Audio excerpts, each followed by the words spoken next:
Um, so this is a more extremely exact proof about the false conclusions which have been reached with respect to the proposition of whether or not Heidegger has spoken in Sein und Zeit 1927 of the transcendental. So it's clear that the term itself does appear. If then we're only speaking of those letters and this pronunciation and the assumed English current standard meaning. But as soon as we reflect that Heidegger has posed, aside from all the standard philological problems with which, if they weren't met to a good standard, this would all of the standard canons of criticism apply, but then there's this extra one that Heidegger imposes, is the Seinfrage, which is the main thing he's working at. So I point everyone to the second Schelling book on freedom, on German idealism, Schelling's essay on freedom as the demonstrative of the essence of German idealism, where at the beginning Heidegger mentions some of the criticisms of being in time,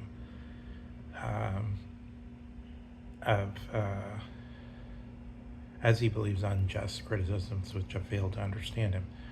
So let's look at it in terms of the questioning even of what seems to be most basic in Heidegger to some people, the distinction between the ontic and the ontological, or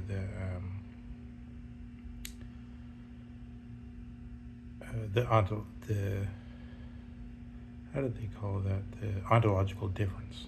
Ontological difference.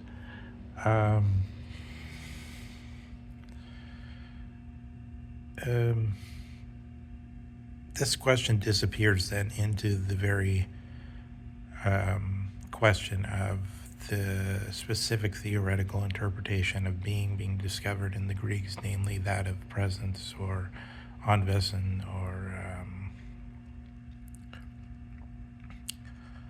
of availability, I think is the most direct translation. Something available to someone, so that ecce or beholding comes in as a issue, and then science becomes a matter of pure beholding rather than in Kant, where this is questioned, and then we say maybe it's not a matter of this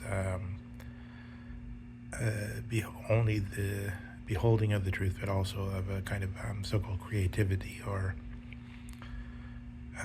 legislating the laws of physics to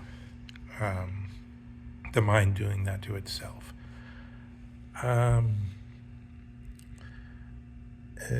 One form of this would be to ask this question of,